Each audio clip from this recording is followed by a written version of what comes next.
That hurt. Blowjobs are a no for me. It is a skill. It is a practice skill. It is a necessary skill. Ooh, great blowjob. The secret to a great blowjob is saliva, saliva, saliva. It's important for us to learn from this because I think we lose because we beat ourselves. You need to swallow it too. I understand the problem here. The people don't understand esophagus is the main player of the game. Try to stay away from it as much as I can. You can start by licking the tip. I didn't understand it, but... Patrick Agyemang to Bambi or a newborn giraffe or what?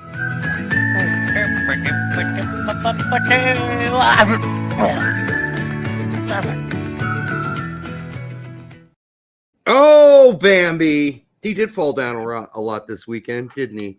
But he scored. It's been the running narrative from even the Derby fans. Well, we'll have to get into tax comments about, well, maybe the championship does suck. No, hold on now. Hold on. Yeah, that's not how it works. You can't just say just because Agyemang scored a goal that the fucking championship now. Well, I mean, he scored goals in MLS, and he's going to score goals there. He's a striker. We told you he was going to score goals. Then we told you why he was going to score goals in the championship. But we'll get to that later. By the way, a lot of good movies in the chat. We had Band of Brothers I saw in there. That's a quality war movie.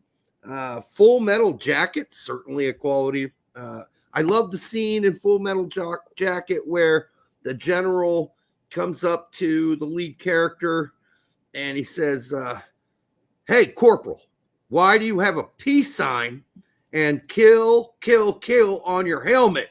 Can you explain that to me, sir or son? And he goes, yeah, sir. It's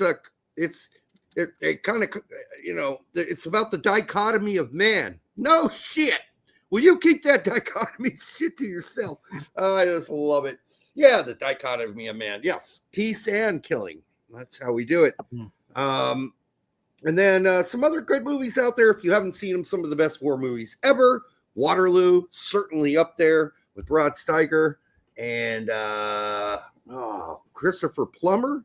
Yes, also very good. Zulu and Zulu Dawn, both very good movies, worth watching. Zulu Dawn, not as good as Zulu, but still definitely worth watching.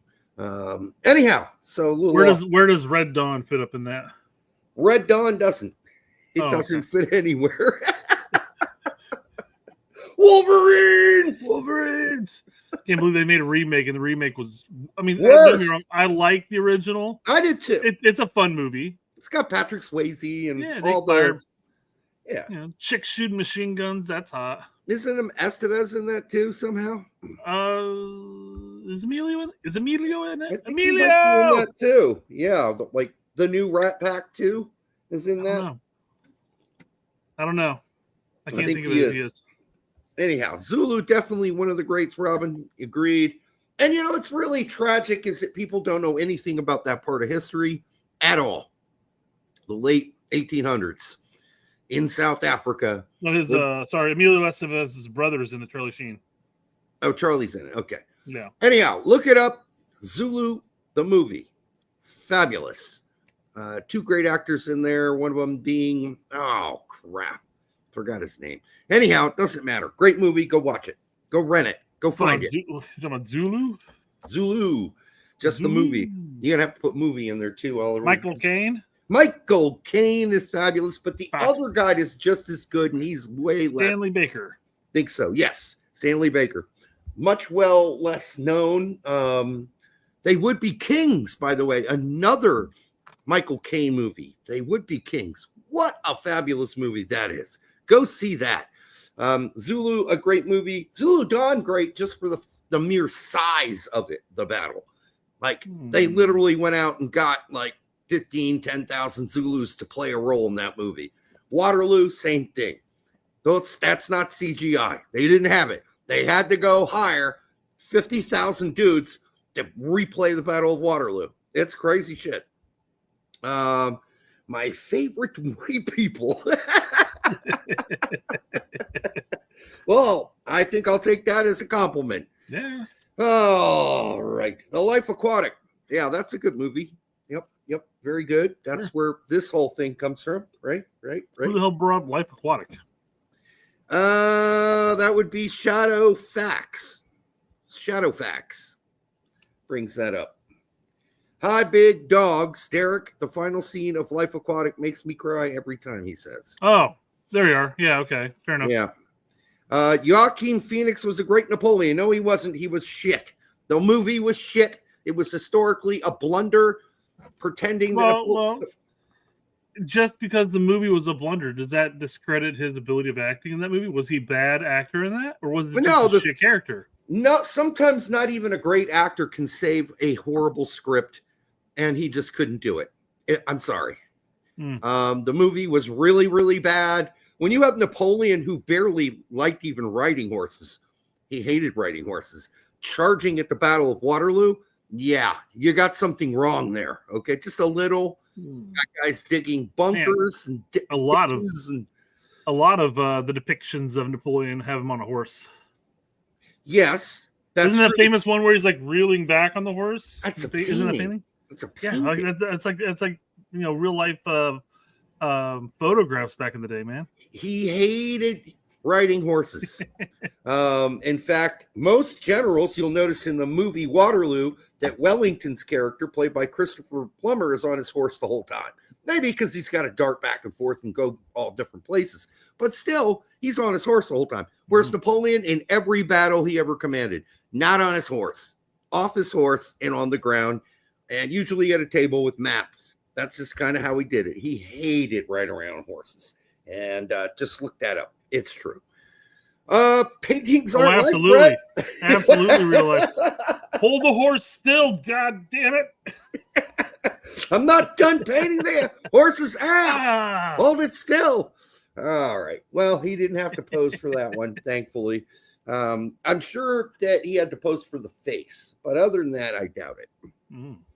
And that's after he'd already painted the horse and the body. Be my guess. All right. Yes, Wellington's horse was named Copenhagen. I did not remember that, but it's very possible. It wouldn't surprise me. All right. So those are the war movies we've covered right here at the beginning during the witching hour of this movie. It's not the witching hour. It's the beginning of the show. And we got a lot to get to. No, we don't. But still, there's things to discuss. We've especially got stuff to get to. Especially Tack's take on the Dest. And, I mean, he said today something different, but his post on Twitter about Dest and Jedi. And then we've got the, what was the other thing? Oh, the championship. You didn't send me that tag, that one. Oh, I didn't. Dest about, and, well, that's where my post from last night.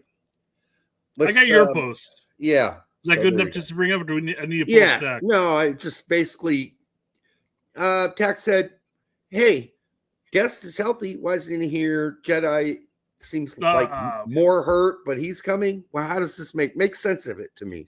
I did see that. I did see that post. I'm going to keep saying text. So I did make sense of it. And we'll make sense of it again later tonight if we need to. All right. Go ahead, Brett. It's your show, buddy. All right. It is my show. I'm just here holding reins. Half of Herc's Twitter experience is, just asking if some outfit is dripping or tripping. Yeah, right. So he's got this one pulled up here. Okay. Eduardo Camavinga, fit, dripping or tripping. Okay. All right. Was this your first time viewing it, Derek? Yes. Dripping or tripping? Tripping?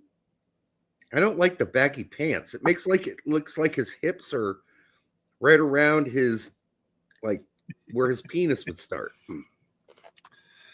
Yeah, I said tripping. And the reason I said tripping, I said it looks like a kid who got into mom and dad's closet. That looks like a mom sweater, and these look like dad's business slacks. I mean, if you're going for feminine, you've got that going. he is successful there. He's got a handbag and he's got the whole look going. Ooh, man, he's the only one who said dripping so far. Yeah. We even got a queefing in there. Hey, everybody's got their opinion, and that's fine on this one. Brett and I, are not fashion moguls. So I have a mom. That's a woman's jacket. I agree wholeheartedly. That is a woman's outfit. Top, at least. All right. Well, that's fine.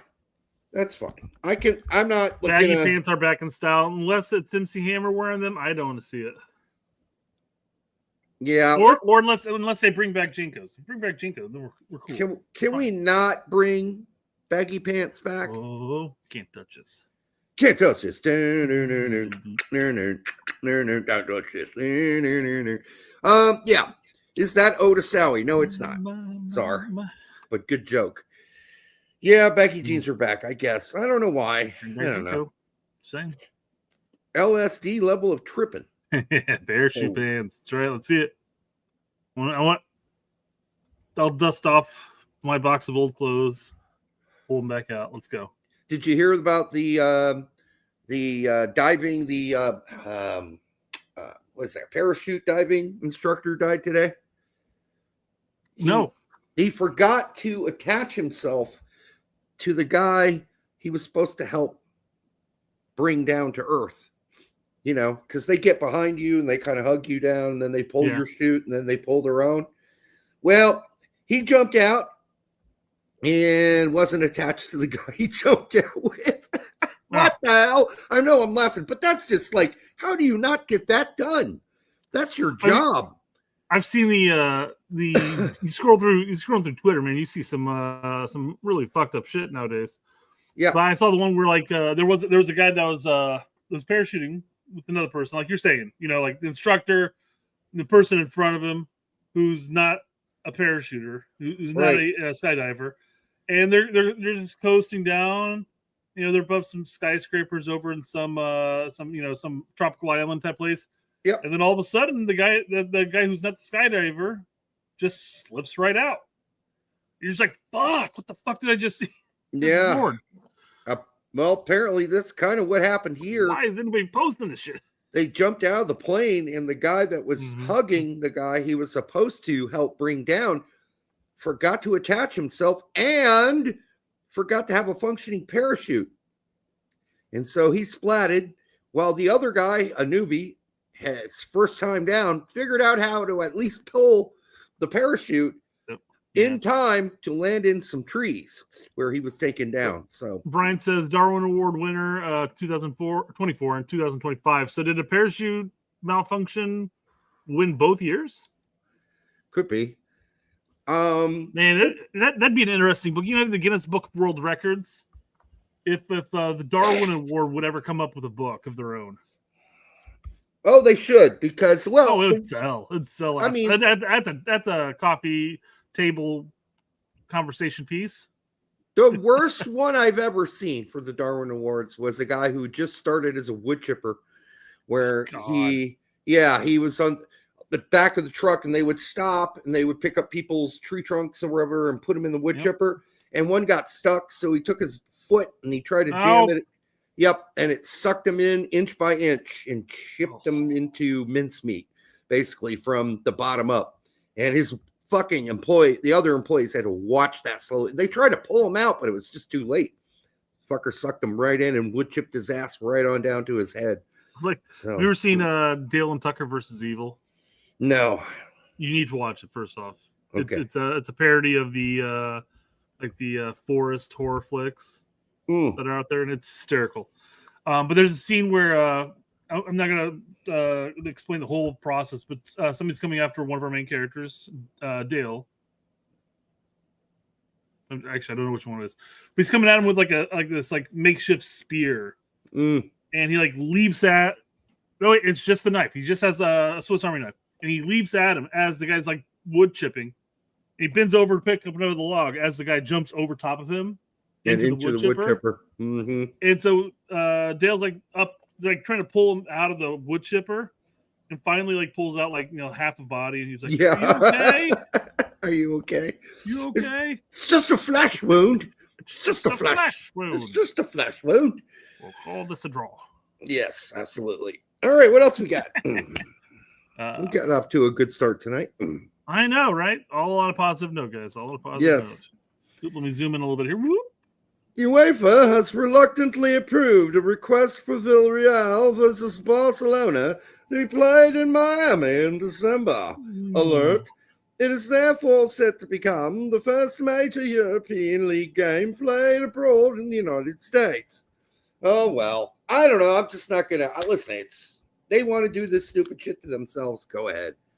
But it seems to me it takes away a home game for Villarreal, doesn't it? Or Barcelona. It doesn't matter which one it is, I guess. Well, there are going to be a lot of Barcelona fans there. No. Sorry, I mean to say that it's taking away a home game from said stadium and plopping them down. Yeah, there's going to be Barcelona fans regardless of where you go. It's going to be an away game for Villarreal. Absolutely. Yeah, absolutely, it will be. So, but I'm just like, wouldn't you hate to have like season tickets and you find out like, oh yeah, the game against one of the league contenders consistently is being played in Miami. Oh, cool. Yep. I guess I don't get to go to that game. Dollar signs all over this one, guys. You do it to yourself. You do. Yep. Is it following up against the next? I do. This is perfectly placed because I'm a genius. Yes. So the World Cup has the resale market is getting out of control. First off, before I even show the prices, I specified because I worked in the ticket industry for about 10 to 11 years. And you weren't a scalper, just to be I was clear. not a scalper. I had to deal with scalpers on a regular basis, and I had to deal with the people who got scammed because what a lot of scalpers used to do before technology really caught up to them is they would just print a bunch of the same ticket, sell them to people, and then whoever got to the place first would scan the ticket, go in, and then 3, 4, 5 more people would show up with the same ticket and like, hey, it's not working. They said it's already been scanned. I'm like, yeah, somebody's already in there. I can't do anything for you. Don't buy them from a scalper. Yep. And they're kind of like making this resale thing normal. It's just Ticketmaster has verified resellers or hey, scalpers that pay us a bit of money back, type of thing. Yep. And so we bitched about that before, but here's the nice resale market for the finals. Jesus Christ. Derek, you want to go to the finals? It's only gonna cost us $20,000. Nope, no, thank you.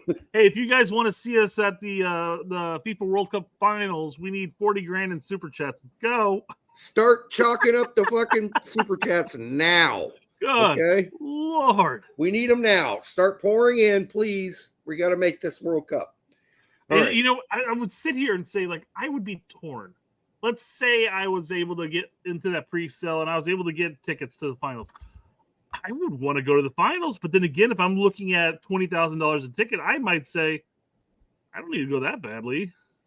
No, I don't need. And plus, as we get older, we don't really want to deal with everything that goes into going to these games. It's not that pleasurable because it's too much to worry about, too much stress and too much of a crowd and stinky hot dog smells and those ticket prices look completely reasonable. Absolutely. For some people, it's a third of their salary a year. Not ours, but some. We're almost there. Things are almost there, buddy. Jesus. Star goes, where is it? I'll kick in $1.99. Well, you need to move that decimal point, Czar. If everybody in the chat is 124 of you, if everybody in the chat just gave us $1.99, it's a start. It's a start, I suppose. Yeah, for the 125 of you who are now, make sure you like, subscribe, share, which grandma. That'll be sufficient, guys. If you just like and subscribe, comment whenever the show goes. Yeah. Not live. We don't always need your money, but it's nice when you do give it. But yeah. So make sure you like, subscribe. That's important. Most of you already have. So Brett's pegging OnlyFans needs to go way up. I got to increase that the subscriber fee or whatever it is. I don't even know what the terminology is. I think you'd get more viewers if you used a longer dildo, or if EB did. I'll contemplate it. Yeah. More lube, but bigger, longer dildo. All right. Leading into it, we have to warm up to the occasion there. Jesus. You don't just jump into the deep end, Derek. Come on. No, she's got to work it in slowly, but you know what I mean. All right. Oh man. What else we got? So Kelvin says that FIFA's despicable. Okay. Why? Because the highest or the lowest price category for Qatar was 176 euro. Mm. The lowest for our World Cup is $1,736. Yep. God damn. That's crazy.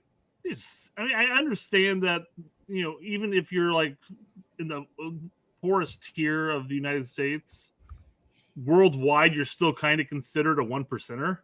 Mm-hmm. But I'm looking at 1,000 for the cheapest. Fuck hell! I know. I should have stayed in corporate America. I couldn't fathom. I couldn't do it. I don't know if I'd get the return value by spending that much money on a ticket. No, of course that's poor Brett talking. If I was a gazillionaire, maybe I'd be like, yeah, well, what's $2,000? Fuck it. I got $2,000 of change in my sofa. You know what? Unless you're a sicko, working corporate's not worth it. You're not going to be that happy. You got to be a real sicko, almost a slight psychopath and a sociopath to work in that environment for any long period of time.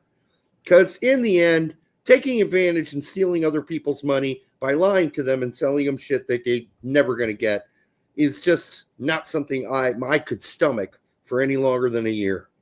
This couldn't do it. So it really depends on which corporation you're working for at that point. Let's say if you don't mind selling people computers, you could go and work for Dell. Okay, I wouldn't suggest Apple by any means, but they don't really have. They don't have to sell those. They just send them to Walmart. They sell themselves. I'm just saying. So you don't really need that. Most people working in these big corporate industries are in the insurance business, healthcare, pharma, blah blah. You just keep going down the list, and it's going to take you a while to get Derek, I just got my my insurance for my home back. So I found out over the course of owning a home that filing claims, like if you actually have damage done to your house and you need to file a claim, that is just like a fucking credit score. And once you've hit a threshold of so many claims, insurance companies are like, fuck off. And I understand it. I get it. But that's something that nobody teaches you. So like I would have like damage to my roof and it's over $1,000, which is my deductible. So I'm like, hey, here's a claim. But I also found out that filing claims that don't get paid out, say, oh, sorry, you didn't meet your deductible, those still count against you. Brett, that's new. That's happened in the last 12 to 15 years. It didn't used to be like that. Insurance companies didn't used to be all crooks. They just are now. I just assume that if you're filing the claims that it's real claims like water damage here, roof there, that if you have filed the claims that your what you're paying into insurance would just increase, your premium would just increase. Not that the insurance company was like, fuck off, I'm not paying for your house anymore. And what happens then? Your mortgage company is like, yeah, I see you don't have a homeowner's insurance, so what we're going to do is we have this other company, this third-party company, who's going to offer you the bare-bone basic skeleton of insurance. Yep. But they're going to charge you like $800 a month. I'm just like, God damn. So I finally hit a threshold where some of those went off because they only last on your record for like 5 years. That should not ever be the case. What they're doing is criminal. As Larry said, insurance used to be good. I remember when I was running the Hope Foundation, I would bring in 4 different insurance companies to compete for providing my workers health care. They would compete. They would have to come in and say, no, we're better than them. We'll lower the price on this. It was a competition for them to get my business. Mm-hmm. Not anymore in Indiana. There's only 2 companies, and they basically provide the exact same shit. So I got a relative who works in that industry, and I gave him a call. Said, hey, bro, I know that I got some of those claims coming off soon, maybe already. What can you help me out with? And he's dropping my insurance, what I'm paying right now, by $500 a month. Because you're his friend. Well, no. So that's just finally I was able to get real insurance back. Is a big thing. Okay. Well, I may have got some family discount there. I don't know. It's possible. It's very possible. It helps to have friends. Yeah. There's no doubt. Yeah. So I'm just looking at it going like, because when we first bought this house, I mean, we were paying X amount of dollars. I'm like, okay. And then all of a sudden it bounced up like $800. I'm like, what the fuck just happened?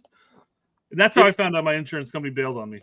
It's pretty much a racket. My parents have been paying their health and their backup health insurance for, I don't know what. Oh, life insurance for years. And so the life insurance companies said, yeah, we'd like to buy your health insurance and sell it to somebody else.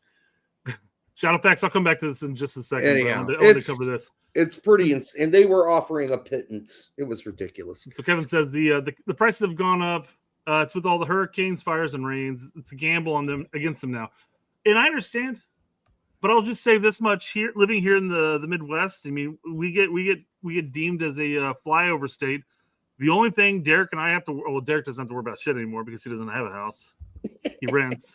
But the only thing I have to worry about from when it comes to natural disasters is the occasional tornado that streams through here. But I live so close to the city that I don't have to necessarily worry about the tornado hitting me for the most part. They usually go south of the city or north of us. Yeah. Well, anyhow, but we're paying the premiums because there's other parts of the countries that are at risk. You have the West Coast that are basically just a tinderbox waiting to happen. You know, you have the southeast, which is basically 4 or 5 hurricanes a year guaranteed. Yep. Anyhow, lots of stuff is a racket now that didn't used to be, but hey, it is what it is. No, it shouldn't be what it is, but it is. Well, it is what it is. It's just specifying what are we going to do about it now? Yeah, exactly. What do you do about it now? What are we going to do about it? I don't know. But anyhow, Shadowfax for 199 says, I need to see these men next to Gianni Infantino. These men? These guys right here. Oh! This is another $1.99 going towards the fund of getting Derek and Brett to the World Cup finals. Yeah, okay. Let's keep pushing that, I suppose.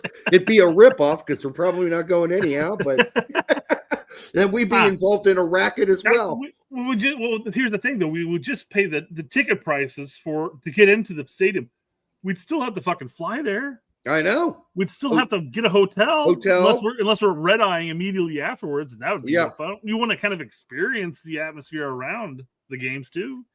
I mean, do you really? I mean, that's $40,000 just for the tickets alone. What do you think? Maybe another $10,000 just for housing and flights and food, probably, and probably booze. Yeah, we'll bring our own booze. We'll put them in our check-in. So yeah, we'll slide them in there. That's a lot of liquor for us, but yeah, I need to bring at least another bag. Yeah, 2 jugs of vodka for that. All right. Derek's like, I'm wearing the same outfit every fucking day. My bag is just full of booze. Yes, just booze, booze and beer. All right, let's move on. I love that people are trying to pin like some sort of political thing on me. I've been called Marx twice in the chat. I'm like, I don't think you know me well. Well, they're joking. They're joking, clearly. But I am an odd bird. That's why it's going to be hard to pin anything on me. I'm an odd bird when it comes to politics. All right. When talking about the World Cup ticket prices, Alex here says it's supposed to be inclusive, not a money printing machine. As with everything else with sports and entertainment, it's only being priced for the wealthiest. It's not supposed to be inclusive. It'd be nice if it were, but I don't think this is the people's game. Yes, I guess in that sense, in an old school way, it's supposed to be inclusive, or the affordable would be the word. But there's no guarantee of that. It's a World Cup. It's a World Cup finals. I'm not saying that the lowest ticket category has to be $5, but let's bring it at least into triple digits. No, I'd agree. But I would say that this is a different world we live in, right? Yeah. It's changed dramatically in the last 15 years. And this is what we got now. And the only thing that's going to change that if people, either complain or don't pay. 3 years ago, from Qatar to now, it's increased tenfold. Well, that's Qatar. Qatar were worried that no one would come. That's fair enough. That's a good point. And I think the difference is everybody expects people to come here. And especially you got plenty of people who are making $500,000 a year who can afford to flush down the toilet, 20 grand, 40 grand to go to the World Cup.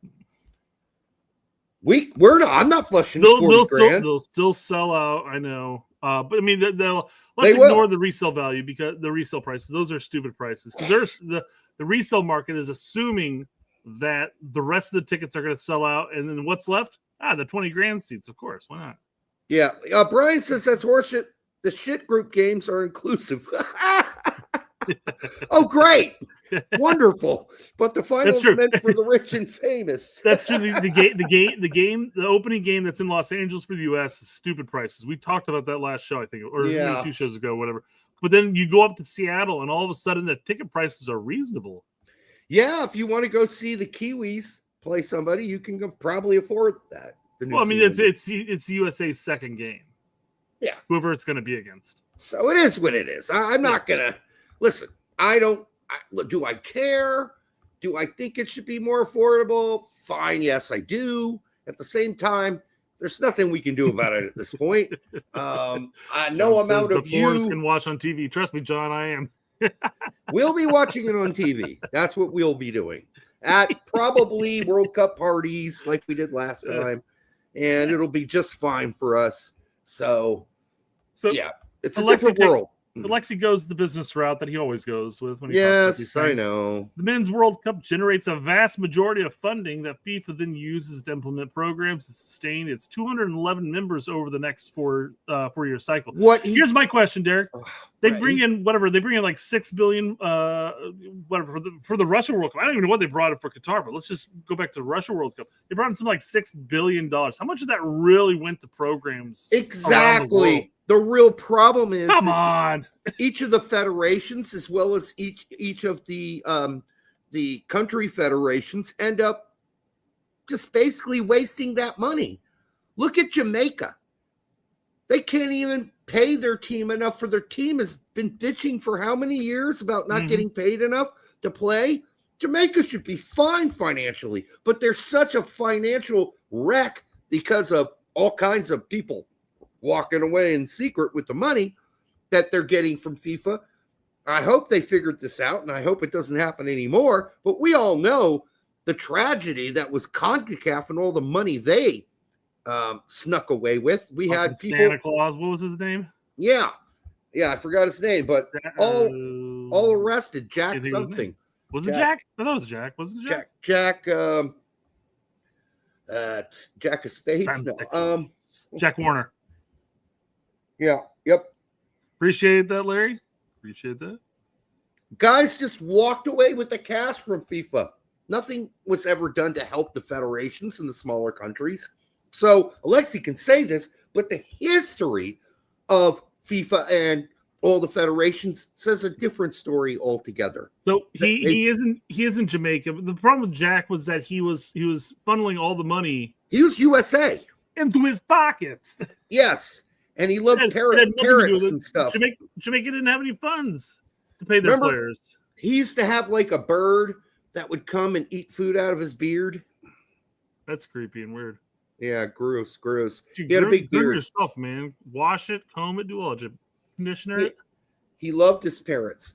Anyhow, he's dead now. Fine. Do something normal and put the food in your belly button or something. Why do you put it in your beard? He was a stooge. Yep. Oh man. Yeah. Anyhow, Chuck Blazer. Was it Chuck? Was it Chuck? Chuck Blazer. That's what it was. Warner. Yeah. Jack Warner was the Trinidad and Tobago guy. Yes. Right. Yeah. Yes. It's Chucky. Yep. Jack was. I'm sure somebody else mentioned that before, and I just didn't see it. But yeah, TNT was Jack, and Chuck Blazer was ours, and they both were convicted, I believe, of crimes, but Chuck died before he had to serve any time. Jack ran the federation. Yes. And Chuck was his minion, as Larry's mentioned here. Chuck was Jack's bitch. Yes, true. So say the court documents. Anyhow, it is what it is. Archer called that shit up like. Oh yeah, right? Bill Archer was. He was reporting on all of that on Big Soccer at the time, like. Back when Big Soccer's where you went to go read about soccer in the U.S. Those days were golden years in many ways. because boy, did big soccer not give two fucks about what U.S. soccer thought. They would fucking take them to fucking the cleaners. All right, but that's another era, and now we're in this era. Yeah. And even when guys aren't trying to take coaches to or the soccer federation to the cleaners, they're getting all defensive. So we are where we are. I mean that's kind of jumping their conversation here, but we talked about journalism, we talked about pressing and all that stuff. So I guess I have to kind of pull up Herc's video here, which is kind of jumping way ahead on the topics, but can I say something? It fits so nicely. You know, when I came out and congratulations. And I was like, hey, Doug McIntyre said the right thing here, and he wrote a good. Doug has been very good about getting back to me, and writing back and forth, very good. Which means I have a little bit more of a softer spot for Doug McIntyre these days. However, Jeff Carlisle has never, ever, ever wrote us back, ever. Never. Yeah, we kind of hounded him pretty hard on the whole blackmail. You're right. Thing, so we did. His VPs may be hurt. He that may be irreparable. You might be right. Might be. Yeah, not that we need it to be repaired. It can continue to be what it's always been with Jeff Carlisle. But we know a lot of his buddies, and they don't hate us. So I don't know. Yeah. Whatever. We called him out for a legit thing that he did. I'm sorry. Yeah, and we still do because it's never been corrected. And yet all his friends still talk with us, like this guy, Hercules Gomez. All right. Herc took Poach to town on this one, huh? Yeah, I was watching this while I was waiting for you to jump on, and I came across this little clip here, this specific part of this clip, and rephrase this. Yeah. That I thought, hey, this is fitting. Let's listen to him talk about this. I think you nailed it. Who's really criticizing Mauricio Pochettino? Your boy? On ESPN? ESPN Deportes? ESPN Plus? Who else? Jimmy Conrad, Charlie Davies, Tony Miola? Huh? Kind of sounded almost like a dig there to an extent, like who's taking the test? Jimmy Conrad. I mean, who's like, wait, Tony Miola. That kind of they're talking about it. All the guys that have been on our show, except for Charlie Davies. Yeah, we'll get him one day. Yep. On their podcast, are they really criticizing you? Like, what's been the worst thing said about you? Who else is criticizing you? Who? Landon and Tim on their podcast? We got some Landon news, some follow up on his hairpiece coming up shortly, but we'll bypass it. Just you gotta really wonder: is he really? Are his assistants coming to him with these shows? Because God, he's got to really go search for that shit. That's amazing that he's watching, but he is watching. Oh, they're absolute. There are people who are part of USSF that are following all this. I'm sure Poach doesn't know any of these people. But hey, are you kidding me? Yeah. I mean, he's not out there on the press going, yes, Jeff, go ahead and go. He's just like, who's next? Who's next? Yep. Well, Michael Cameron's the one who called Jeff Carlisle, of course. Michael Cameron and Jeff go back a long time, which is why. Yeah. Colin goes, I love this day. Come on, you're lucky we're not more insulting. He's right. He is lucky that those guys aren't even more insulting. Absolutely. I thought Colin was talking about us for a second. No. But yeah, we've been insulting as well. Yeah. That's why when you're like, Jeff has not responded, I'm like, well, we kind of laid into him for a bit there. Yeah, you're probably right. Now that I think about it, why would he forgive us for that? Fuck you guys. Yeah, it's fair, dude. I get it. I get it. Doug did. Who else is criticizing you? Really criticizing you? Nobody's criticizing you. Tact? Very few are criticizing you. Pete. In the press. There. With that type of platform. Oh, my bad. In the press with that kind of platform. He specifies. Oh, Tact's got a pretty big platform. I don't know. He might go into it here in a bit, but it would have been cool for like a little throw, like, hey, the independent content creators on YouTube. I mean, seriously, they're sticking it to you. Tact views per year way higher than Lawless and LD and Jimmy Show. No offense to any of those shows, but I mean, LD and Timmy, they get when they every now and then they'll get like a one that just ranks up like 120,000 views, and then another one here and there. But then the cut up bits in between, they're getting like 7, 10, 12,000. Just depends, I guess. Yeah. So, but yeah, no, it's like is that it? I mean, we can keep listening to it if you want, but I mean, that was basically the gist of it. Is he was calling out the media and basically saying, "Hey, who the fuck's calling you out?" I mean, the fact that he went after Jeff Carlisle like that is still right now shocking to me. Yeah, like Jeff said nothing. He just said, "I'm curious to know what happened to these two guys." Hey, you fucking Jeff, why don't you send me your fucking lineup, you dickwad? Well, what are you coaching? You know what, team Poach? now? I will send you my lineup. You coaching this team now, Jeff Carlisle? Oh, yeah, you advocating for those players, you fucking prick. Well, I know what your fucking game is, Jeff Carlisle. Give me a break. Here's the thing, though. I would never send Poach my lineup because I feel like he'd purposely go against it and call in other people and start them over. Like I would do like the what's the old late night show Jimmy Carson thing. It's like the little add-on. It's like puts up the envelope and in there. Yes. So I would absolutely put it in an envelope and I would give it to a trusted source, somebody who can follow up with it.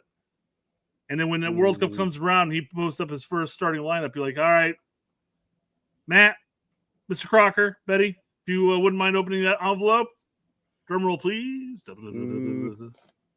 And there may be one or two off, but I mean, I think for the most part, again, the lineup is going to pretty much write itself. Yeah, it should. Attack gets the 6'7" skibidi toilet crowd. Skibidi? I don't know what that is. I don't understand the whole meme, the 6'7" meme. I know you don't understand that because I don't understand it at all. In fairness, so you work in an industry where the people you deal with on a day-to-day basis utilize those type of memes. Yeah, I don't know what that is. More fluent in that. So yeah. Okay. Well, all right. What else we got? All right. Is Umarichi has its origins, I see. It's y'all's age. I don't know. The sixth again. Somebody spell it out like we're idiots. Yeah, I don't know what that is. And I'm not a boomer. I'm actually Generation X. There you go. So the skibidi toilet is the new corporate America. Well, it's not new to me. Corporate America's been like that for some time, about 15 years. It's been heading in that direction. So I don't know. So I missed 67 means 67. Okay, that's fair. All right. Is it a meme? Is it a meme just to make it sound like it's supposed to be something, but it's really nothing?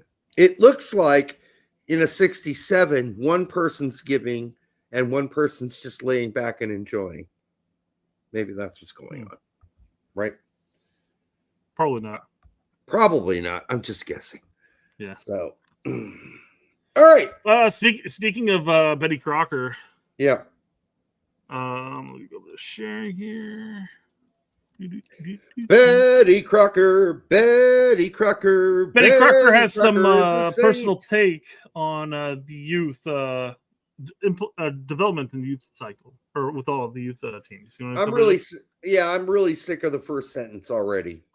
Winning is absolutely important. Okay, yeah, of course, but everybody says that.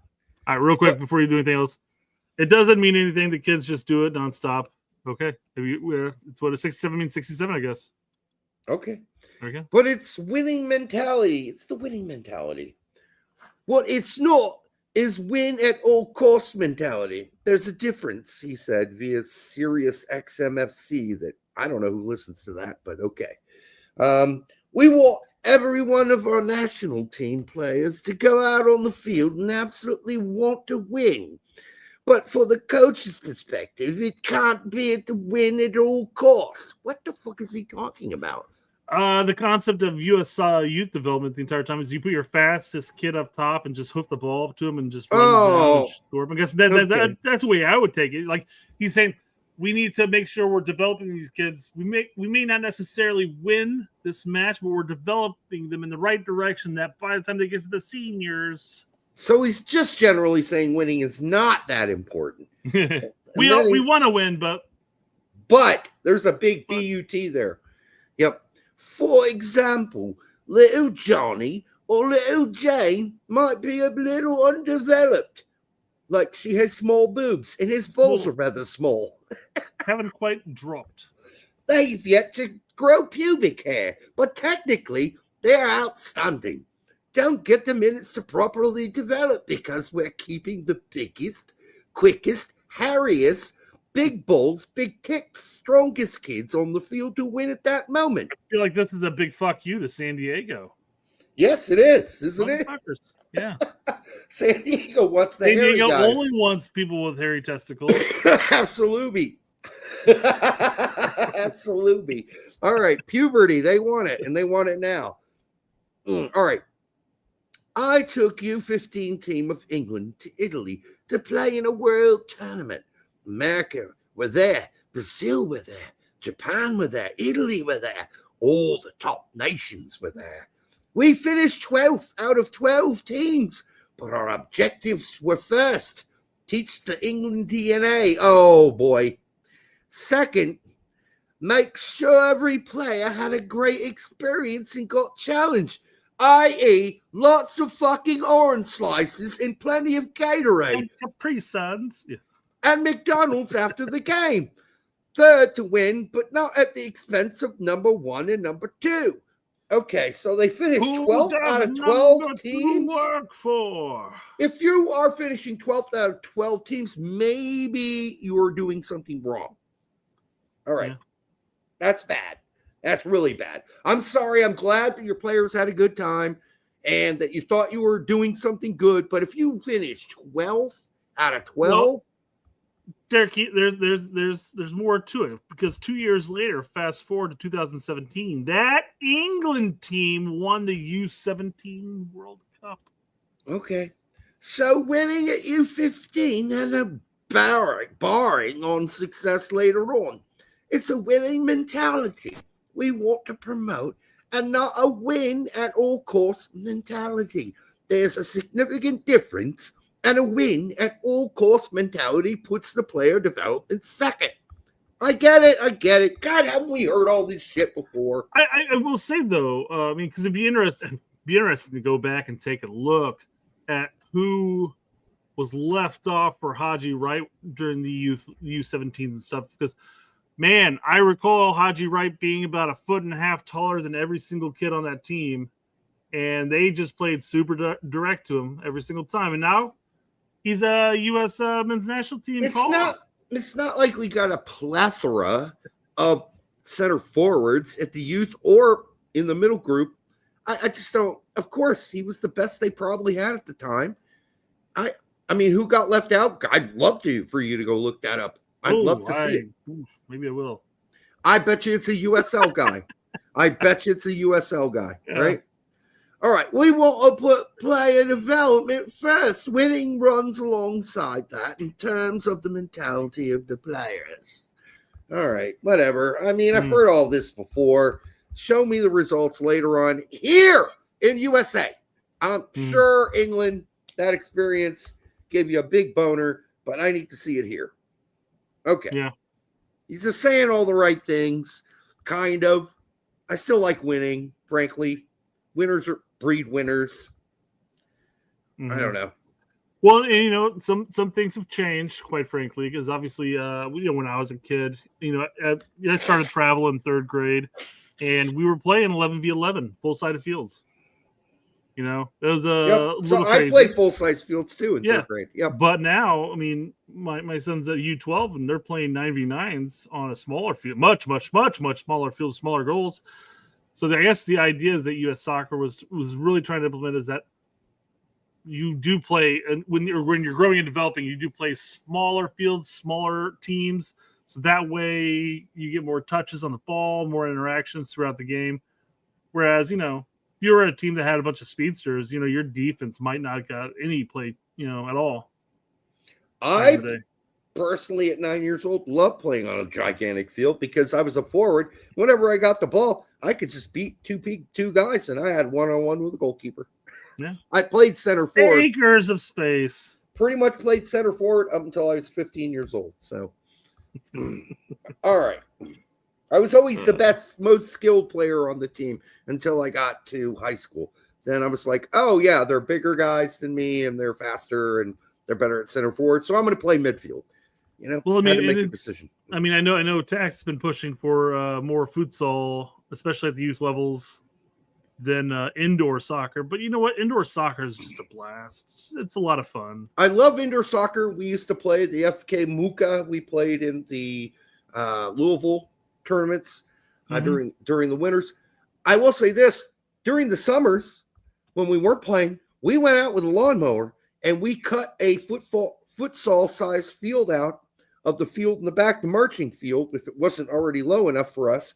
But if it wasn't, we even mowed it down lower. We set up 2 small goals, and we played futsal, essentially. And that's the tough part about me. I take Jackson out to the pitch. And if I don't happen to catch the days when they mow, man, that grass just kills any form of passing. Yep. We go out there with a mower. I'd get my parents' mower out. We'd invite all the soccer team guys. We create teams of 3 aside, and it was smaller than a futsal pitch actually. And yeah, that's what we do. 3-on-3 all summer, all fucking summer. It helped a lot. All right, what else we got? Well, we have here. Do not panic. Do not panic. Cap them now. Cap them now. Do not panic. Tony says, "Hey, do not panic. Cap them now." One of the rising stars. I know you're going to make me pronounce his name. Wait, hold up. It's Zanti Oi Harchable or Horchable. Hoi Harthabo. A Tharbal? Oh yeah, it's fair. Oh yeah. Okay. Yeah. It's I looked at that and go, that's gotta be like a CH sound, right? It's gotta be Archable, right? It could be Archable. It's got a little penis hanging off that C. Yeah. And I don't know what that means. A little dingleberry. You see that too? Yeah, no, it is 100%. It's right there. Yeah. So I don't know if that's like Barcelona or if it's not. Needs a nickname. I think Archibald is a great nickname for him. Oi Hartable. Yeah. Zanti. I think we'll just go with that. That's easier. Yeah. Zanti. He's eligible to play for the USMNT national team. It is Oyarthable. Well, it just sounds like you got a lisp at that point. Oyarthable. Oyarthable. That's not too far off from what we said. He's eligible to play for the U.S., Spain, France, Columbia. He says Oyarzable. Now Doom is saying it's pronounced like a snake. Oyarthable. Oyarthable. That's what I did. We keep putting a TH sound in there. It's Oyarthable. Oyarthable. I don't know. I've got 3 different descriptions. It's Oyarthable. It's Oyarzable. And it's Oyarzable. Yeah, 3 different things. Thanks, guys. That's really helpful. And I think it's because of the little dingleberry hanging off of it. That might change that. So Doom does say it's S, but the Spanish pronounce it with a th. Thank you. Then I got it right at the beginning. Fuck yes. We are yes. All right. He's eligible to play for those teams. The Brazilians make it sound like an S. Go fuck them. It's Spanish. They speak Portuguese. I feel the soccer level in the U.S. has progressed enormously. It would be an honor for me to represent the U.S. men's national team. Okay, that's great. Wicca. It ain't happening until it happens. And I am not wasting my time. He's fucking 18. If you're 18, you're not fucking still playing. If you're that good, you're not playing in the academy. You're at least sitting down on the bench on occasion. I'm sorry, but I mean, he's not a goalkeeper. But I mean, Derek, is he a center back? I don't know. That kind of adds a little clarity as far as why this quote came out. What's that? I mean, if he's an 18-year-old still on an academy team, Yeah. maybe he's like, man, my chances with Spain are for shit. Yeah, they're for shit because you're 18. I tell you what, stars that play for Spain are already good by the time they're 18. There are very few exceptions where that's not the case. He's 18. He's got hair on his nuts. He's a grown man. He's officially a man. And he's playing in the academy team. Okay, great.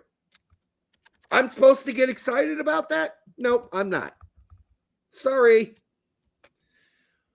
Good for him, though. I wish him the best. I want him to succeed. I want him to be great. I hope at age 19 he blossoms into an amazing player. But here's what I think. I doubt it. I seriously doubt it. But okay. I'm willing to be wrong. And how many? We've been doing this show since we came back for 4 years plus. Yeah. Have I been wrong about a single one of these kids that have been brought up? And I said, he's 18.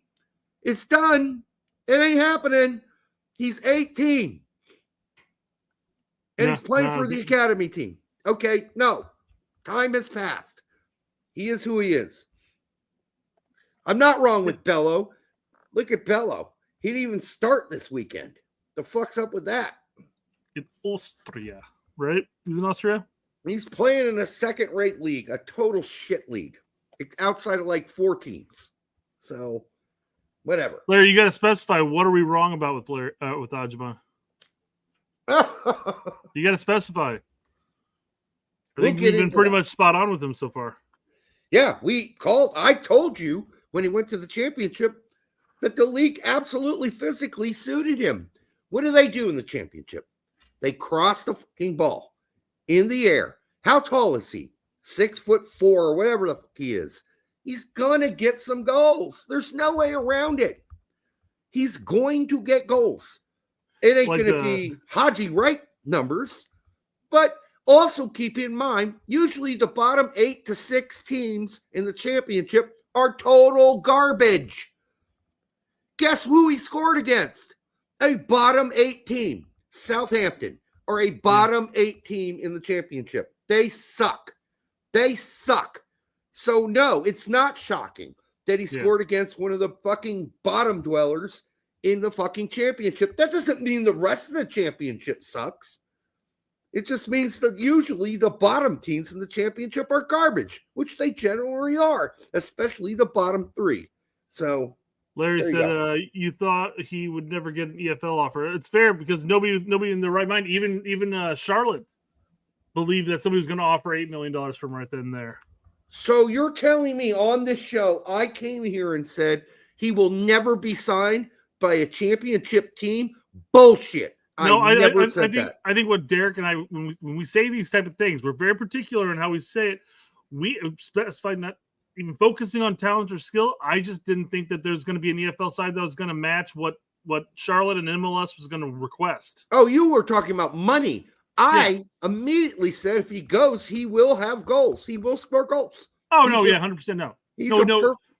So, I mean, you go back and verify. I mean, you prove us wrong if you want to. I've never said that. I don't think there's a single time where we said, like, oh, he's never going to get a single offer. And Never said that. And we say this about a lot of teams because they're always monitoring and keeping tabs on all these MLS players, but the bids never come.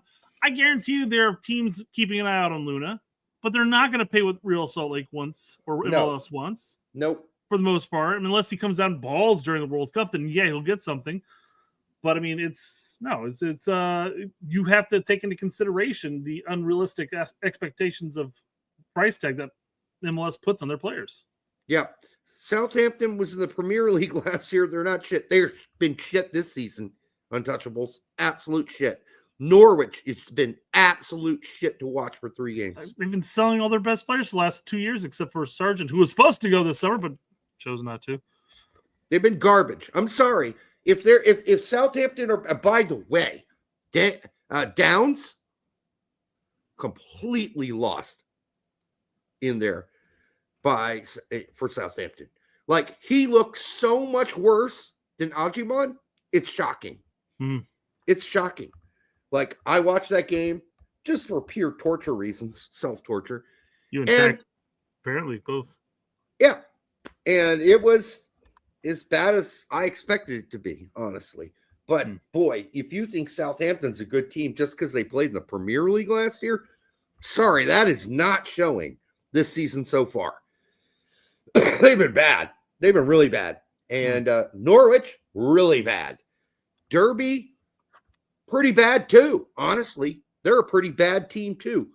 But there are enough bad teams in the championship that Ajuman's going to score some goals. It's just period how it is. That doesn't mean the top 10 or the top 12 of the championship aren't quality teams by the end of the year. I think those quality teams will rise to the top by the end of the season. And they're not bad. So, Tack, don't start saying the championship isn't good just because Ajuman can score in it. It's not fair. It's not fair. And by the way, he's the perfect sort of physical specimen for the championship where crossing is at a premium.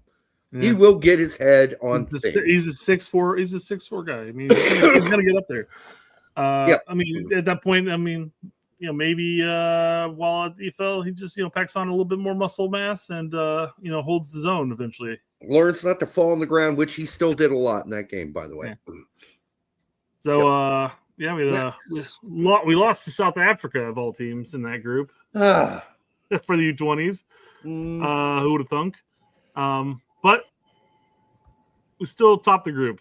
And how did we top the group? We topped the group because we beat New Caledonia by like a shit ton, where the rest of the teams did not. Yep.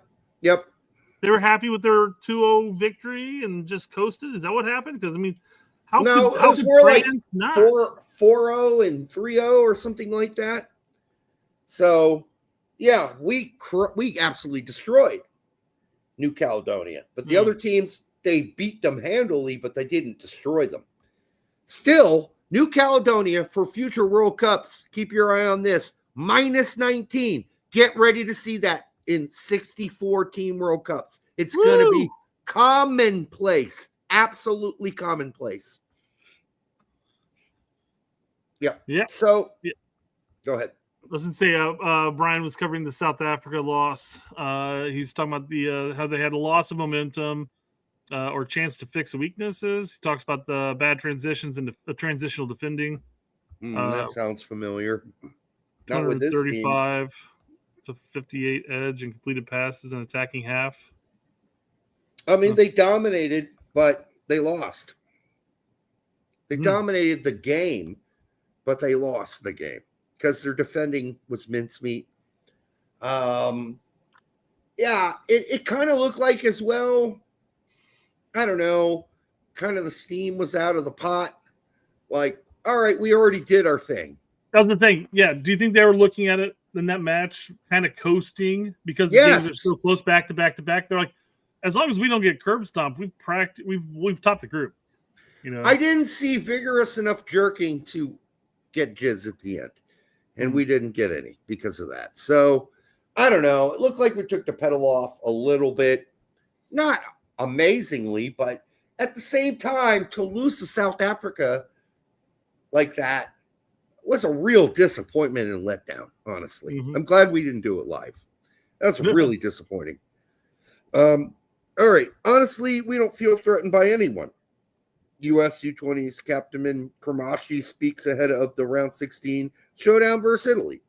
We're confident for sure. Our idea is to win it all, to take it all. Quarterfinals would be short for us, honestly, but we know there are other good teams and other nations. But honestly, we don't feel threatened by anyone. They shouldn't. We know there are very good teams. World Cup. Come on. Yeah. Most teams don't send their best. Most U20 guys, most 19-year-olds who have hair on their balls and are really good, they're playing for their countries on their club teams. But whoever has to come, has to come. Ooh, that's sexy. We have to prepare, get lubed up. I feel we have the control of what the outcome could possibly be. I know that Marco, for a while now, I've known him ever since my first national team camp. I started with him. He has a lot of trust in me. I have a lot of trust in him. Good, great, reciprocal trust. He said, we want to be the guy that carries the backpack, the guy that has responsibility. He believes I could keep the guys in check and help him out. In that sense, I said, of course, Wow, this is the longest quote ever from Kamashi. I said, of course, I want to be that guy. He's given me a lot. He's given me a huge opportunity, like playing the Olympics and peeing on me in the shower. I will fight for him. Yes. I'll make sure these guys fight for him as well, because all of them want to be peed on him in the shower too.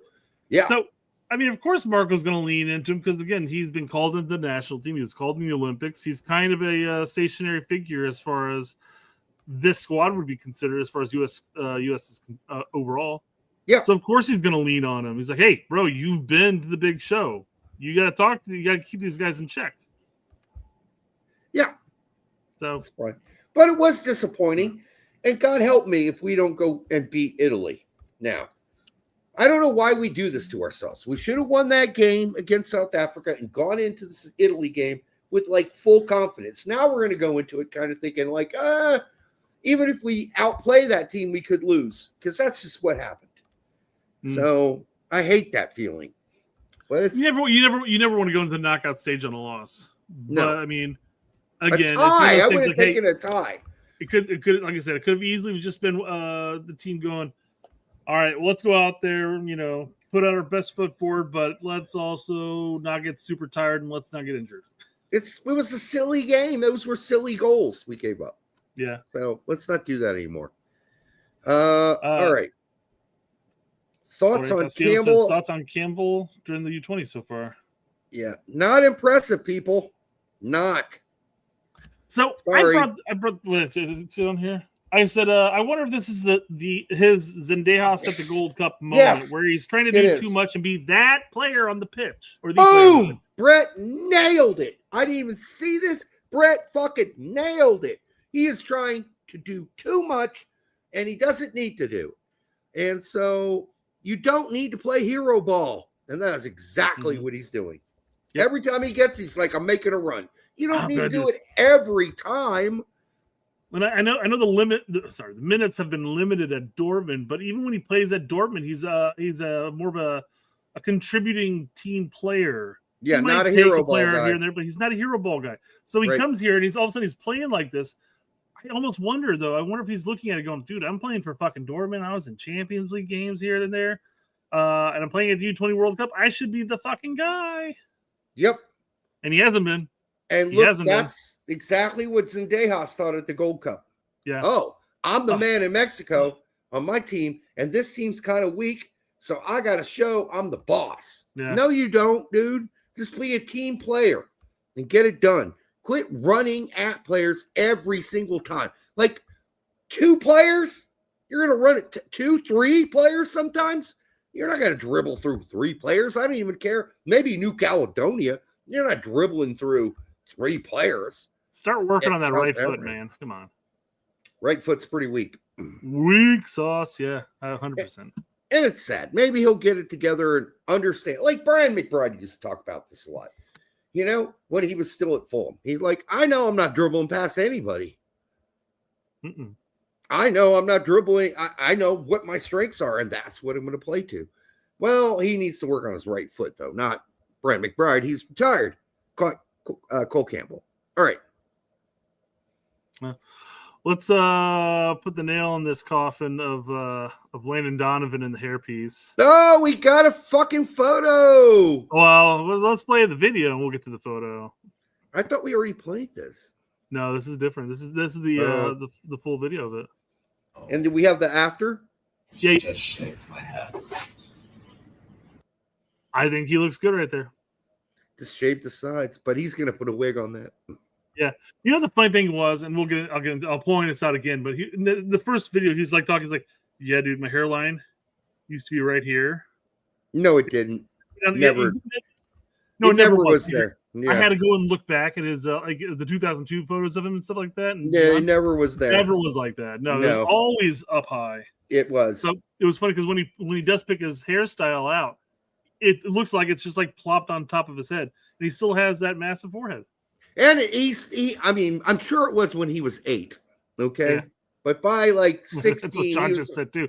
When he was 8. Oh my God, John. Jesus Christ. Great minds think alike. But I will say, I mean, yeah. It's been like that. Even in the 2002 World Cup, you could already see that's a balding man. That's It was starting to recede at that point. Yep, Yeah, 100%. already. Yep. Just arrived at the appointment. I'm excited, nervous. Sounds like it. Sounds like he's excited. I'm excited. We'll see how it goes. Yeah, show up. What? Don't, you scared me. Stop it. I wonder if he's going to be like, hey, I earlier I did a whole patch over here. If you could leave that alone, because that was pretty legit. It's pretty grown in by now.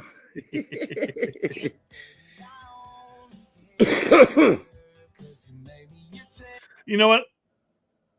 Probably should pause it for the music there. Nah. You know what? It's too faint. I think you're fine. Okay. We're going to get Yeah. docked at some point, I'm sure. Oh, I have muted. Hold on. All right. There we go. Just shaved his hair down. Oh, goodness.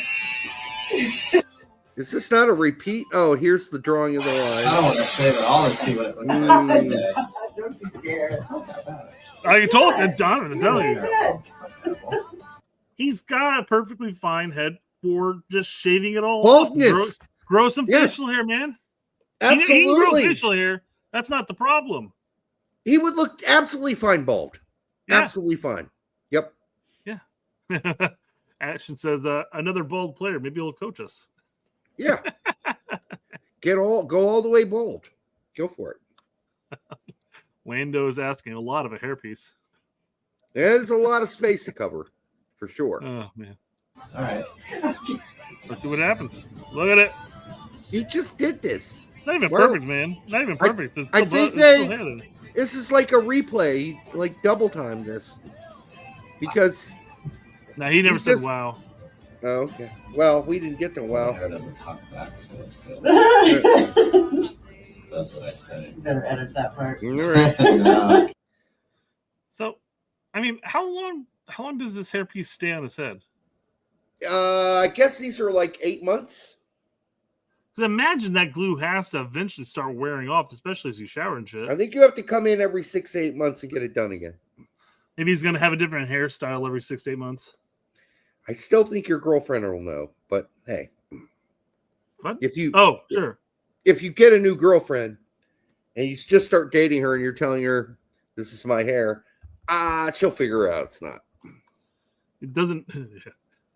All she has to do is Google him. Like, whoa, what the fuck? Yeah. Doesn't look anything like your hair. Well, I'm talking about No, it doesn't. others who plan to do the same Oh, thing. fair enough. Yeah. Mm-hmm. At least make it reasonable. Like, hey, if you have a certain style of hair, like your hair works a certain way, don't go and get something completely off the wall, batshit crazy different. I got a hair in the back of my throat I actually was like, right what, now. you trying to do like a dog bark there? Oh man, I hate At when that least mute happens. yourself for doing that shit. I haven't had that happen for years. Hmm. Then again, I haven't been eating a whole lot of you know what for years. So now Already. Look at it already. I've lost that skill to get rid of the hair on the back of your throat after giving a 69. All right, yeah. There was a skill to that.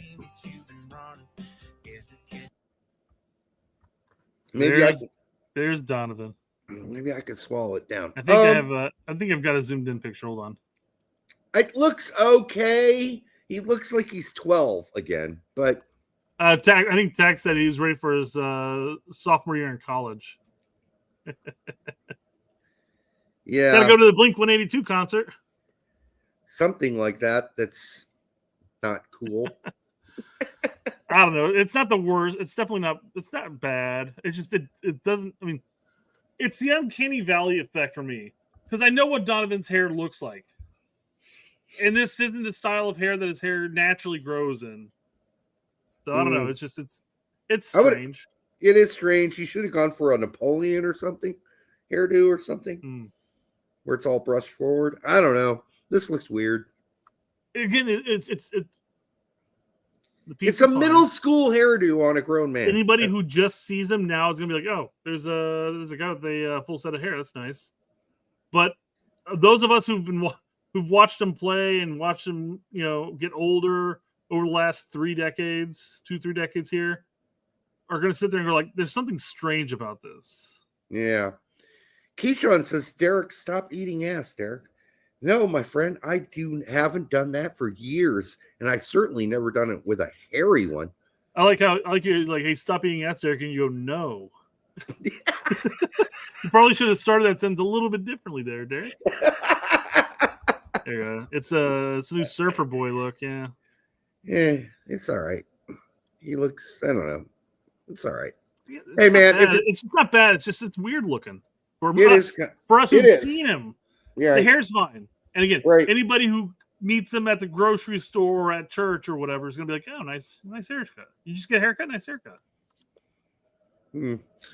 Julian Vivas for $4.99. Thank you, brother. You just put us another $5 closer to going to the World Cup. Double up.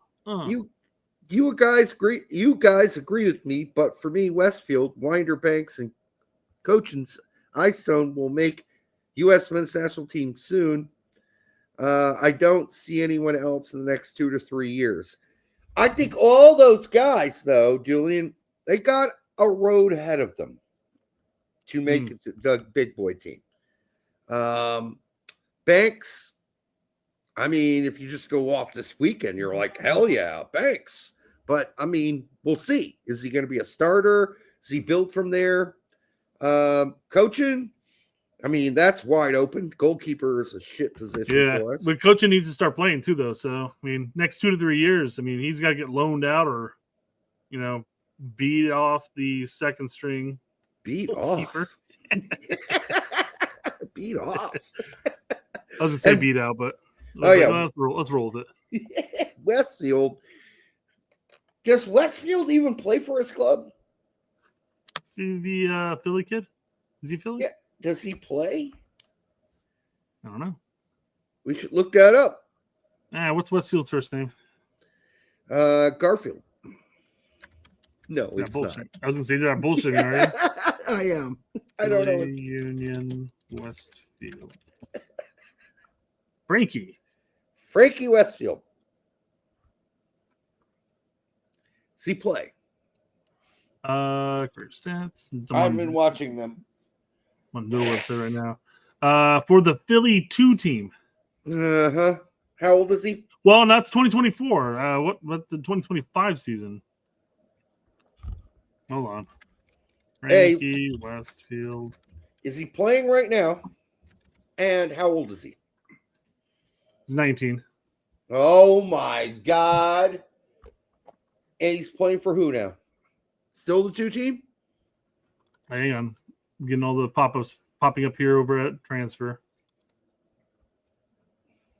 As of 2024, he was a starter for the 2 team. This current season, he's got 28 games this season. About 1,700. Hold on 1 second. It's freaking out on me. Union? Freaking out on me. It says MLS. I've got to dive in further now. Hold on.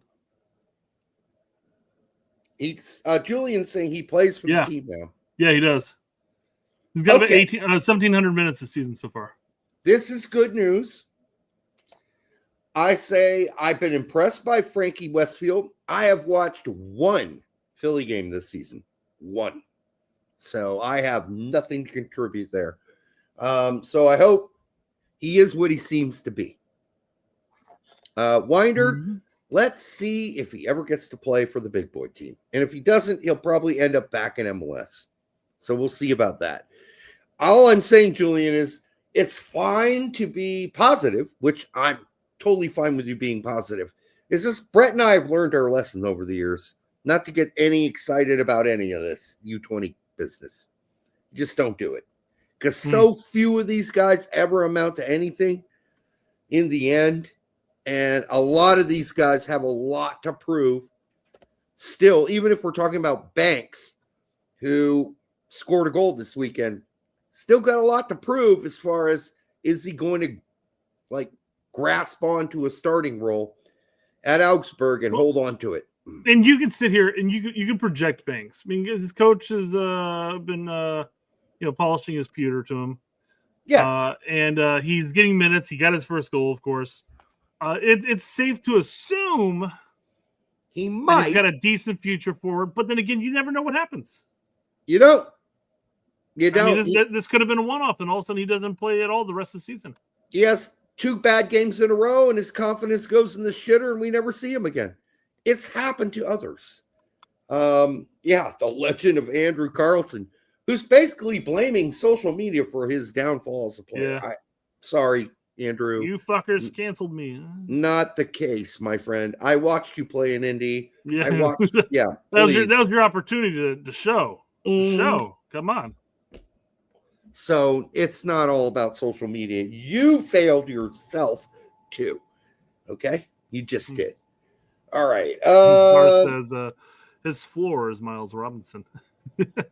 No Kai Banks. I think that's probably true. I hope it's not. I hope his ceiling I don't know, Chris Richards at least. If we got Chris Richards, I'd be fine. I'd be fine with center backs having a floor of Miles Robinson. I was the talking about worst the you could be is ceiling. Miles Robinson, but the ceiling, I'd like to be Chris Richards. If we're going to do a modern comparison, if I'm doing a longer term comparison, maybe a Boca Negra or a Gooch or a who is Lawless Balboa, somebody like that. I don't know. John Brooks at his prime, that would be really nice. At his prime, not what he ended up being. I don't know about Van Dyke. That might be a little too much to ask. I think it is, but we'll see. I am tuned in. I'll be watching all these dudes, but as much as I can. More agile, like Eddie Pope. I think that's a good comment. Got you. That'd be cool. We'll take that. Yep, that's a good one. Agile, solid, physical specimen in the back. We'll take it. Who's smart? Yep, we'll take it. Borussia Mönchengladbach's interim manager Eugene Polanski speaks out about Gio Reyna, who will miss out again this weekend. Gio has an exceptional quality that is beyond question, Polanski said. For us, it is about building it up gradually via load control, care, and regeneration. We won't rush anything. Gio is extremely motivated to come back quickly and works very well with the medical staff.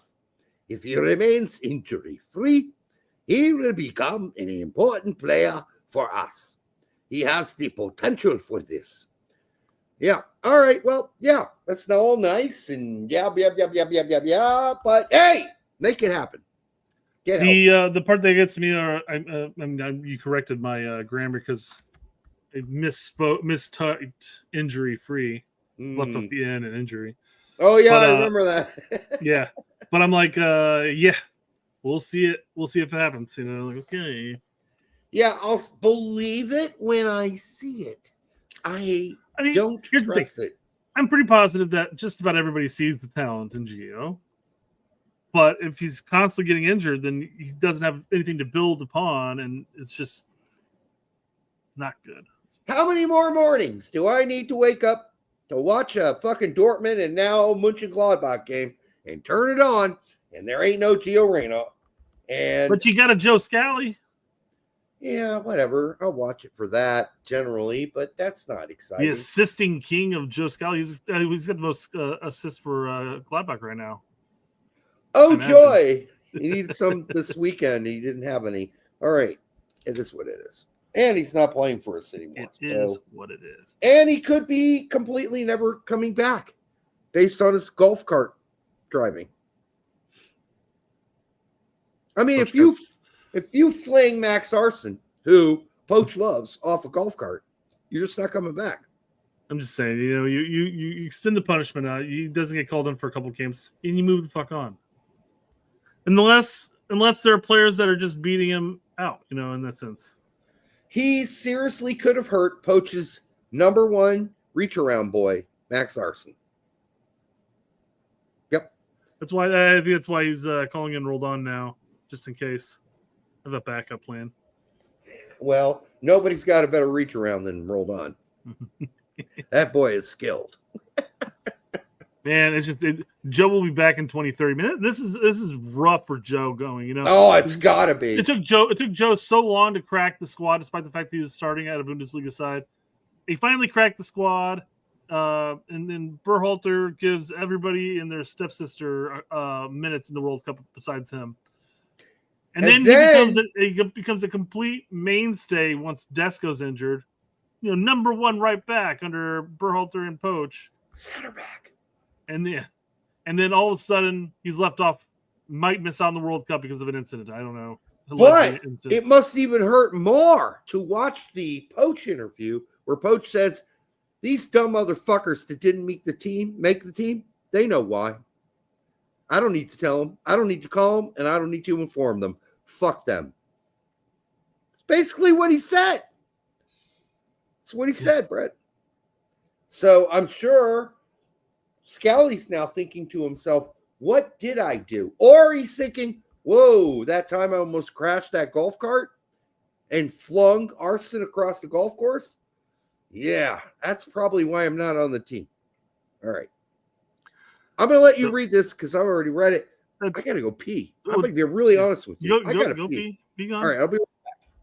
So Marco was talking about, since Marco played for both, obviously at Dortmund, but he played with Pulisic and Gio. He compares the two, and talks about how Pulisic was obvious. You see it from day one. He was taking players on and stuff like that. From Gio, he's got a lot of exceptional talent too. Yeah. Okay. So for Reyna, the most important thing is to stay healthy. It's a little difficult for him to stay healthy over months. I remember the first day he showed up. Also, you saw immediately he was very calm on the ball, good eyes, good passes.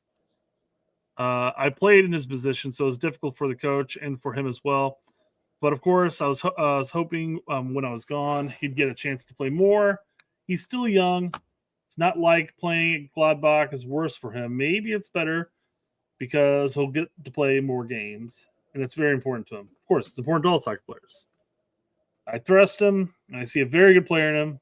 You'll see good games from him this season, as long as he remains healthy. That's the key right there. As long as he remains healthy. All right. Derek, I think may have muted his... No, he did not mute his mic, surprisingly. But he's coming back now. Okay. All right, I'm back. It's back. All right, we're going to move on to Tact video. Ah, yes. And he woke up dedicated because he talked about last week. He's like, I got to sit down and watch this game. The Downs versus Ajimon game. Yeah. And let's see what his thoughts on the game were. And let me put it this way. Damian Downs was awful. He looked lost. That's true. Definitely worse than Ajimon this game. Yes. Well, Ajimon, he was mediocre, falling all over the place. The difference is Ajimon actually to get Derby County the draw. So credit for that. And it was a nice goal. But in terms of player profile, quality, he looked the same as what we saw during the Gold Cup. Very clumsy, falling all over the place, ineffective. And the thing is, he might be showing us the true level of the championship. Let's see our season. Yeah. No, he's not. Again, we talked about this earlier. He's just showing that there's a lot of crummy teams at the bottom of the fucking championship, and you're going to score goals, which is exactly what I said when Bambi went to the championship. I said, the bottom of the fucking championship is garbage. He's going to score goals, period. It doesn't mean that the top 10 teams or the top 12 teams aren't decent, but there are 24 fucking teams in the championship. The bottom 6 to 8 teams are going to suck. They're going to suck. That's all I'm going to tell you. And that doesn't make the whole championship garbage. Just makes the bottom 8 garbage. That's it. Yeah, it's the big question is how many goals is he going to get this season? I think I said 6, maybe 8. Yeah, we'll see. I think 6 is a good, fair number. And, he's just a giant mammal. He's going to he's kind of built for the, he's built for the league. Yeah. He's built for the league, and he's got to work on some physicality aspect of holding your own. Staying upright. But aside from that, he's got the pace, he's got the height. He can finish, and he can create an opportunity out of nothing. But I mean, there's just aspects he needs to hone and improve. So Decky says Tack is onto something. I don't think he is. Like the way the championships played versus the way MLS is played, for example, so different. It's so different. First of all, defense in general in MLS is second rate, just simply because that's not where teams spend their money. I was about to say, you've got a salary cap, and where's the money going to be spent on? The attack. Midfield and attack. Yes. That's where the money's spent. And so do things look pretty good in MLS when the midfield and the offense are operating? Yes. And what's the weakest point in MLS is the defense. So he's going to look fine in MLS, and he did. He was okay. The problem with his first season, and then he started being pretty garbage that first half of the second season. Yeah. And if you're talking about like the teams that end up in the bottom 6 of the championship and didn't go out and spend money on some of the players that the MLS teams are spending money on from South America and otherwise, because they're dropping dimes to pay for some big players, some players that maybe not have big names, but they are quality players in South America, and they're bringing MLS. Yeah, that's championship is, if you want to watch a lot of English dudes and a lot of British dudes in general play soccer, you got to go watch the championship and the League One, because that's where all those guys are, most of them. And they're not horrible, but comparing the two leagues is not completely apropos, because they're totally two different leagues that play in two totally different ways. So both are physical, but I'd say the championship's more physical. And I do think big ass forwards, because of that physicality in the championship, are a bonus. And you do get to play. In the MLS, the parity is king. Parity is king. In the championship, the bottom 6 to 4, especially the bottom 4, suck. They're horrible teams that shouldn't even be in the championship. Kind of like the bottom 3 teams to 4 to 5 teams in the EPL probably shouldn't be in the EPL. And MLS, it's parity. Parity's the name of the game, for the most part. There are bad teams, of course, in MLS. Well, my poor Galaxy. For once, not saying Chicago. Yeah, but I mean, the roster of the Galaxy is fine, but they suck. They're missing their best player. So that shouldn't mean they absolutely are this garbage, but they are. Still, there's parity in MLS. Unlike the championship, where the bottom 3 absolutely are just torridly, disgustingly bad.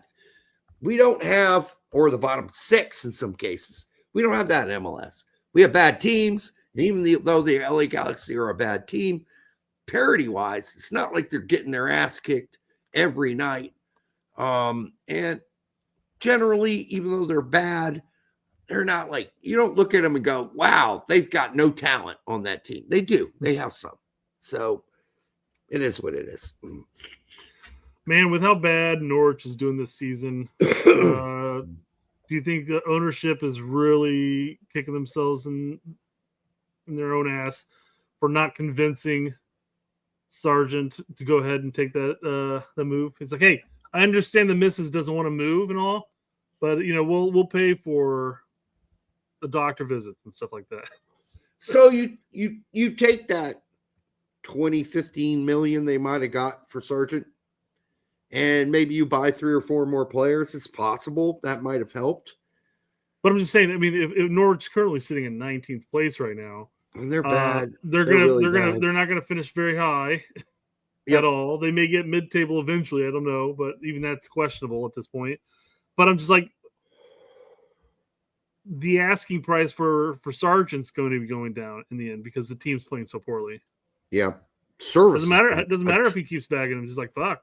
No, I mean Service has been horrible for 3 games straight. Yeah. So not saying that he's been balling out. No, he's not been balling out either. So you add those two things together, and it's like, man, Surgeon's falling off a cliff. You know, right I will say, obviously they have 8 points right now, sitting in 19th. But I mean, like, a win bumps them to 17. 2 wins can take them all the way up to 8th. Mind you, assuming that everybody else is losing games too, of course. Yeah. But it's not like the end of the season where you're like, oh, they're in 19th place. That sucks. But I'm like, they can still rebound. I don't think they're going to be vying for a playoff spot by any means. But yeah, I think losing what's his face hurt bad. Science. 100% hurt. Yeah. Like they just are not as dynamic anymore. Mm-mm. Like they just don't. They don't have it. So well, yeah, I mean, they lost Science, who was a 16 goal scorer for the squad. So he's putting them away when Sargent wasn't, or maybe they're both putting them away at the same time. Yep. And that's how you're a contender. But now who's scoring the goals? Not Sargent either, though. But yep. Sadly, man, this Jonathan David. Did you watch that game? No.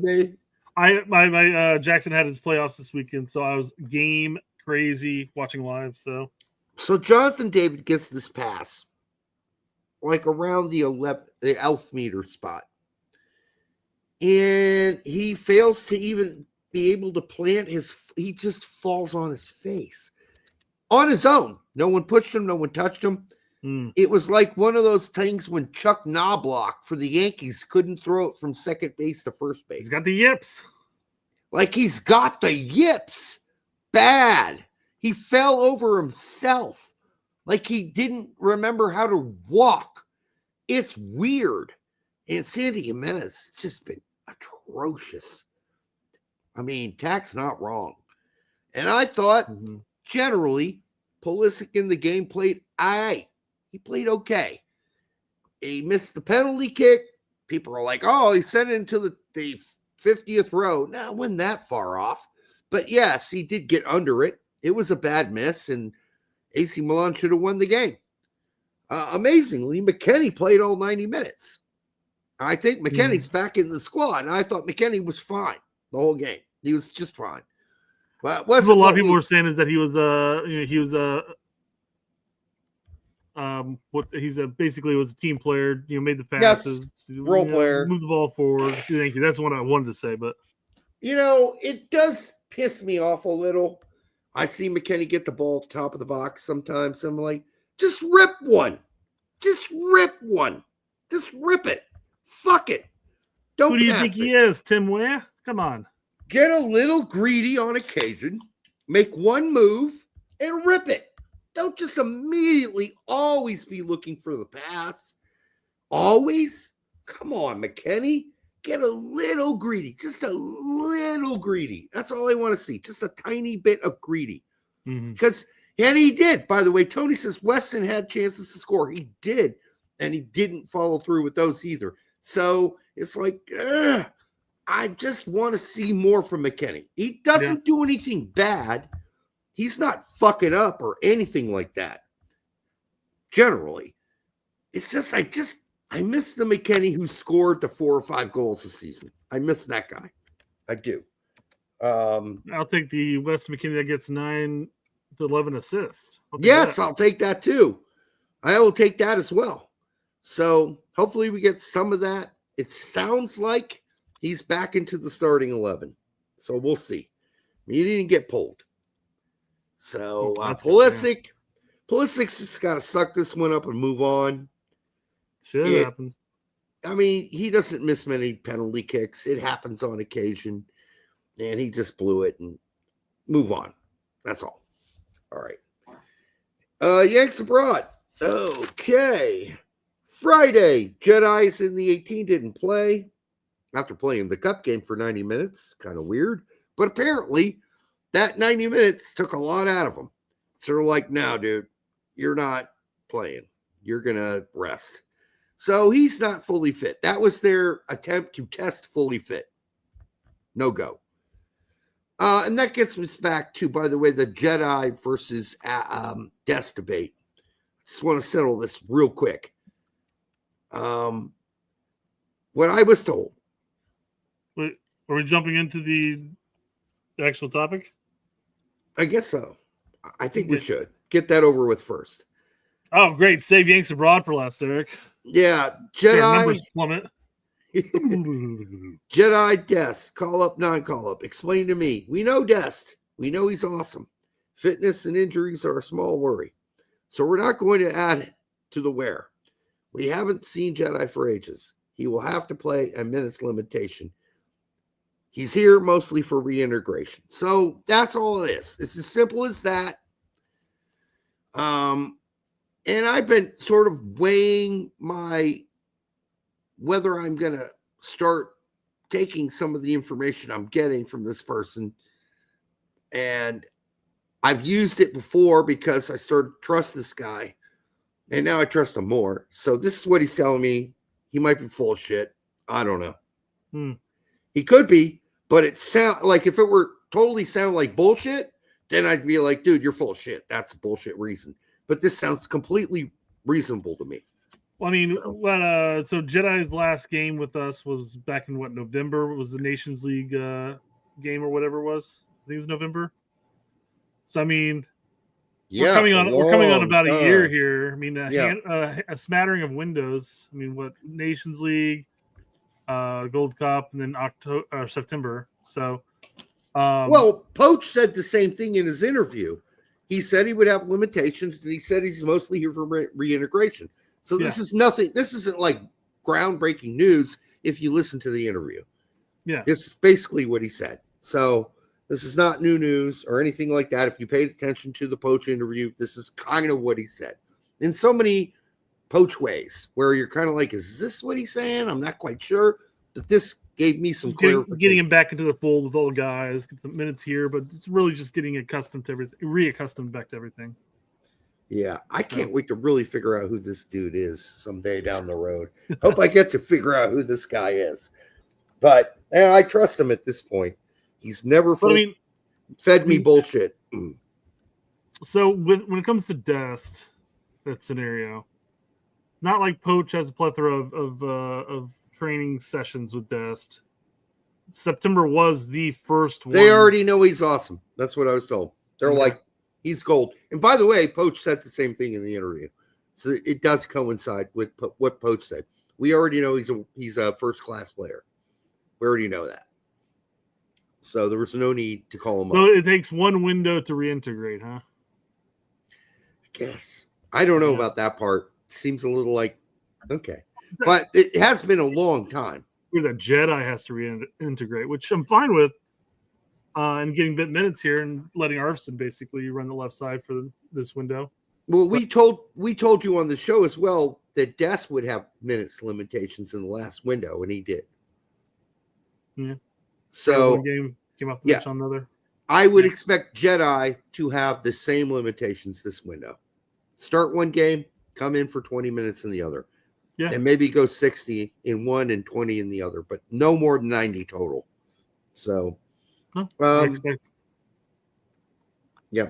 Adam, 78 minutes. Real quick, hold on. Green GGB says, "Oh God, but Poach can't recognize that Arfson isn't a left back, and my Kevin Lund is a better option." I don't know. Maybe he is. You think Kevin Lund is better? He just got to the Bundesliga. I kind of want to watch. Oh, Kevin doesn't play in the Bundesliga. Christopher does, but Kevin doesn't. Christopher. Yeah, thank you. Christopher Lund does play in the Bundesliga. I don't know. I want to watch more Christopher Lund games so I can determine that for sure. But it just depends how we set up because Arfson is a left wing back. He's not a left back. So if we play 4 in the back, we're fucked. We're absolutely fucked. But if we play 5 in the back, Arfson can get away with that. We watched it in Japan versus Japan. We watched it. He was fine. Adam, 78 minutes and a win. He didn't really contribute to anything going forward in that game, by the way, and he had some bad losses. Hoppy, 25 minutes, goal, and a tie. 25 minutes and a goal for Hoppy, scoring some goals recently. Woo, look out. Johan Gomez, 90 minutes for Braunschweiger. Sunderland, 46. Hilton, 90. And Pinnedath in the 18 didn't play after scoring the last game. Weird. And Dordek wins the game. They sit at 6 in the second division. Aronson, 67. Some good moments for Aronson, honestly. Right off the bat in the game, he made some steals. But 67 minutes in a loss for Leeds. Weah, 80 minutes in a win for Marseille. He was fine. Paredes is still injured versus Noakai Banks, who got a goal in that 84 minutes for Augsburg in the win.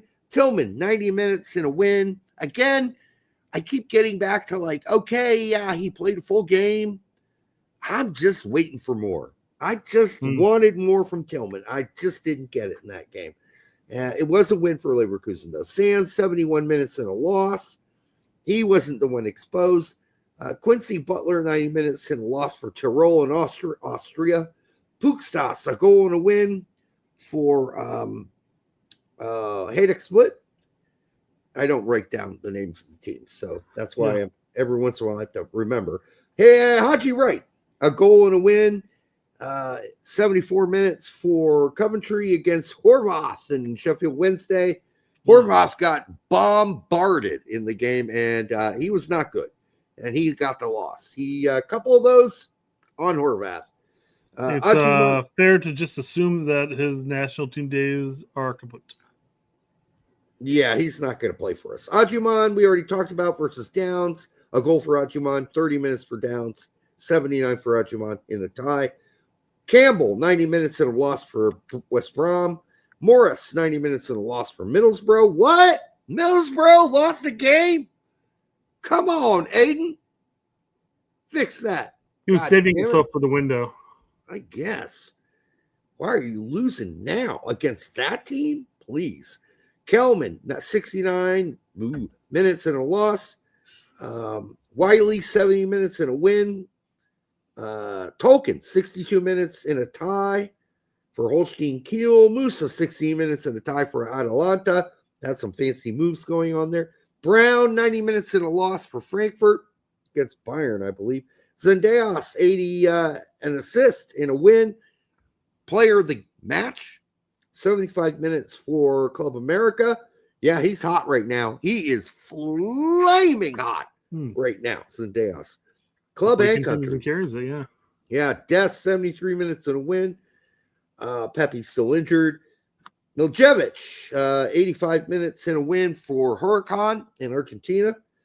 Richards, 90 minutes in a loss. That was painful to watch for Crystal Palace. Tessman, 90 minutes versus McKenzie, who also had 90 minutes, but Toulouse beat Lyon. So McKenzie gets the win. Flo, 45 minutes in a tie for Monaco.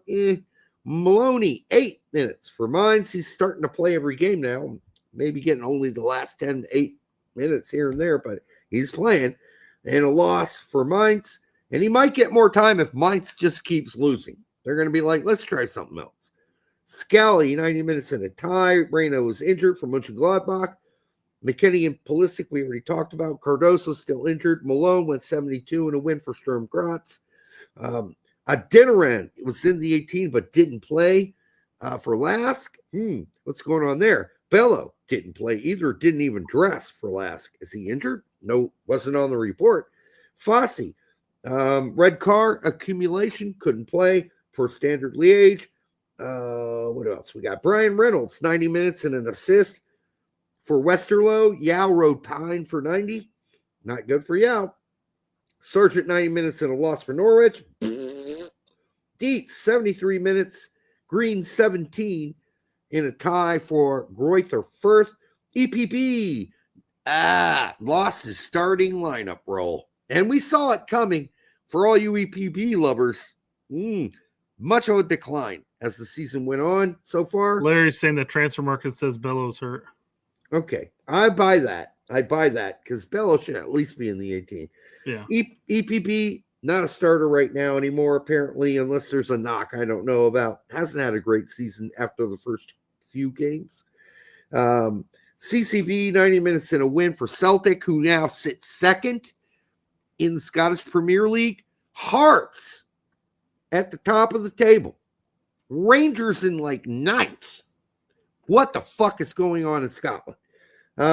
Maybe Celtic and Rangers aren't what they used to be, and that certainly seems to be the case if you're watching Europa League and the Champions League. They suck. All right. This is the chance. This is the time for somebody to shine. Yep. Trusty did not dress, by the way, for Celtic.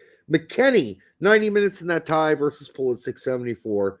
And that's it. That is the Yanks Abroad Report. And that is all we have for you tonight. Nope. 1 second. Hold on. What? Got to click on what? Here we go. Transfer news. Transfer news. Who's getting mounted on transfer news? Who's getting over on transfer news? Transfer news. Everyone loves that transfer news but me. Whatever. By the way, yes, Castaneda did go 90 for Paderborn. That is true. Tolchan started. I already Jonathan Gomez off the bench. Ledesma started. Whatever. Osandina. Yeah. Thanks for pitching in, though. I don't cover everybody at this point. Some of them are so far off the radar. I just don't do it anymore. All right. Barcelona are monitoring a group of young players during the U20 World Cup in Chile. Oh, for fuck's sake. We're going to do this. Where's the American flags? Oh, yeah. Right. Right. I saw it. I'm like, what? Who put this out there?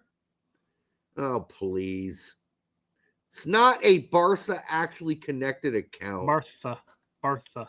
This is Barca Universal. Biggest independent. Okay, yeah. 1.4 million followers, man. They've definitely got connections. Oh, yeah, sure. Affiliated somehow.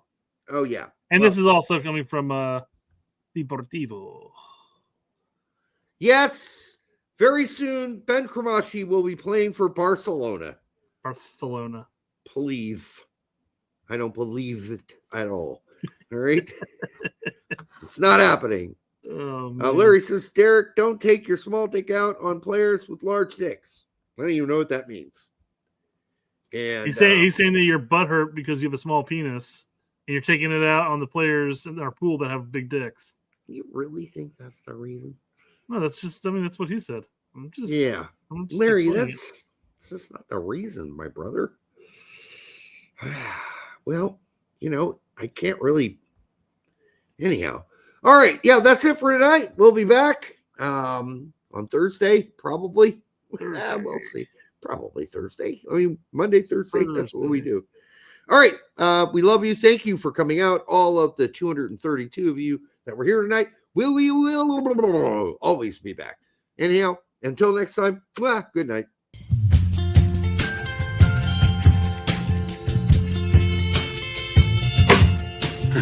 That hurt. Blowjobs are a no for me. It is a skill. It is a practice skill. It is a necessary skill. The secret to a great blowjob is saliva, saliva, saliva. It's important for us to learn from this because I think we lose because we beat ourselves. You need to swallow it too. I don't understand the problem here. The people don't understand esophagus is the main player of the game. Try to stay away from it as much as I can. You can start by licking the dip. I didn't understand it, but Patrick Agyemang to Bambi or a newborn giraffe or whatever.